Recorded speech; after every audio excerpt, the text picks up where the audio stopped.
Assalamualaikum, apa kabar anak-anak hari ini? Semoga kita masih sehat-sehat saja, bukan? Syukur Alhamdulillah, hari ini berjumpa lagi kita di pembelajaran selanjutnya, yaitu tema 1, subtema 2, pembelajaran 2. InsyaAllah nantinya kita akan belajar dengan gembira dengan video pembelajaran berikut ini. Mohon disimak ya baik-baik. Selamat menyaksikan.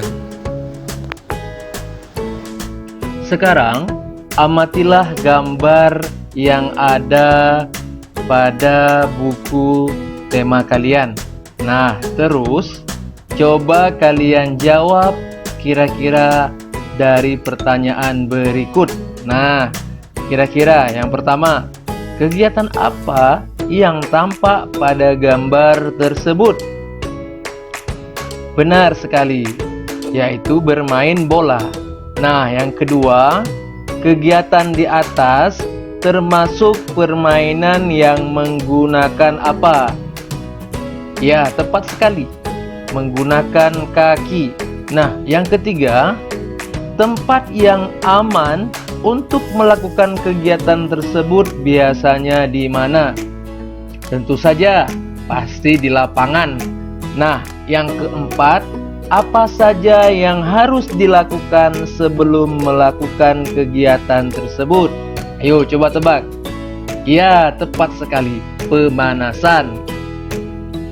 Permainan bola memerlukan banyak gerakan seperti berjalan, berlari, menendang, dan melempar. Hampir semua bagian tubuh aktif. Tentunya hal ini mengharuskan semua organ gerak dalam tubuh, baik itu otot maupun tulang, bekerja dengan baik. Sekarang coba kamu amati aktivitasmu sehari-hari. Saat kita berjalan, mengapa kaki kita bisa bergerak? Mengapa juga tangan kita bisa terayun, memegang dan menggenggam? Ya, kaki dan tangan kita bisa bergerak karena pada kaki dan tangan kita terdapat tulang dan otot. Tulang dan otot inilah yang bisa menggerakkan tangan dan kaki kita. Tangan dan otot merupakan alat gerak.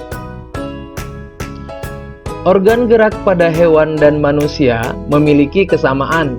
Alat-alat gerak yang digunakan pada manusia dan hewan ada dua macam, yaitu alat gerak pasif berupa tulang dan alat gerak aktif berupa otot. Kedua alat gerak ini akan bekerja sama dalam melakukan pergerakan sehingga membentuk suatu sistem yang disebut sistem gerak. Baiklah, sekarang coba kita perhatikan bagian rangka berikut. Nah, pada tubuh manusia, kenapa pada tubuh manusia bisa berdiri dan tegak? Dikarenakan terdapat tulang-tulang di dalam tubuh. Nah, sekarang kita akan memperhatikan tulang-tulang dan fungsinya apa saja yang bisa kita lihat pada rangka tubuh manusia. Tubuh manusia khususnya tangan dan kaki terdiri atas beberapa tulang. Nah, perhatikan gambar rangka tangan dan kaki berikut ini. Coba kenali dan tunjukkan nama tulang-tulang tersebut melalui gambar berikut. Baik, sekarang kita perhatikan tulang pada lengan manusia.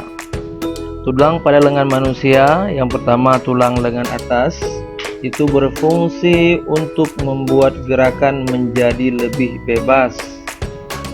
Dan untuk tulang hasta berfungsi untuk mendukung aktivitas pergerakan tulang pergelangan tangan. Untuk tulang pengupil berfungsi untuk menyatukan siku dengan tulang pergelangan tangan. Sedangkan tulang pergelangan tangan berfungsi untuk memberikan gerakan yang lebih bebas. Nah, untuk tulang telapak tangan juga berfungsi untuk mendukung aktivitas telapak tangan. Sedangkan pada tulang jari tangan, yaitu untuk membentuk struktur jari jemari pada tangan. kita perhatikan ke tulang pada kaki manusia. Tulang pada kaki manusia itu terdiri dari tulang paha, tulang kering, tulang betis, tulang tempurung lutut, tulang pergelangan kaki, tulang telapak kaki, dan tulang jari kaki. Nah, dari fungsi-fungsinya sendiri, tulang-tulang ini bisa kita pisah-pisah, yaitu mulai dari tulang paha, tulang terbesar dan terkuat di tubuh, berfungsi menjaga tumpuan seluruh badan. Baik, selanjutnya yaitu tulang tempurung lutut. Tulang ini berfungsi untuk membungkus dan melindungi sendi lutut. Selanjutnya yaitu tulang betis, yaitu melindungi bagian kaki, melekatkan bagian lutut, menumpang berat tubuh, dan memberi kekuatan pada otot saat bergerak. Selanjutnya tulang kering. Tulang kering ini fungsinya menyambung lutut dengan bagian pergelangan kaki. Sedangkan tulang pergelangan kaki itu berfungsi untuk menggerakkan kaki ketika berjalan. Selanjutnya tulang telapak kaki itu fungsinya mendukung pergerakan dan keseimbangan manusia. Yang terakhir yaitu tulang jari kaki yang fungsinya adalah sebagai tumpuan bagi tubuh agar memberikan keseimbangan. Baik anak-anak, sekarang kita masuk ke materi selanjutnya, yaitu cover buku. Tahukah kamu apa itu cover buku? Cover atau sampul buku adalah tulisan dan gambar yang terdapat di halaman terdepan pada sebuah buku. Cover atau sampul buku merupakan cerminan dari keseluruhan isi buku. Cover atau sampul merupakan bagian terluar dari buku yang terdiri atas dua sisi, yakni sisi depan dan sisi belakang. Kedua sisi ini saling mendukung dan melengkapi serta menguatkan isi dari isi buku tersebut. Cover yang baik adalah yang bisa mempengaruhi dan menarik minat orang untuk membaca isi buku secara keseluruhan. Untuk itu, maka sebuah cover harus memenuhi unsur-unsur berikut. Nah, unsur-unsurnya adalah: yang pertama, terdapat judul dengan pemilihan jenis huruf yang menarik dan mencolok. Yang kedua, terdapat kalimat penjelas judul yang singkat dan mudah dipahami. Yang ketiga, terdapat nama penulis. Yang keempat, terdapat identitas penerbit. Yang kelima, menyertakan gambar yang menarik. Dan keenam, terdapat sinopsi isi buku pada sisi belakang.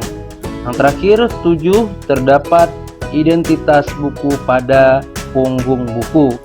Pastinya si cover buku harus menarik ya, agar minat si pembaca pun lebih semangat.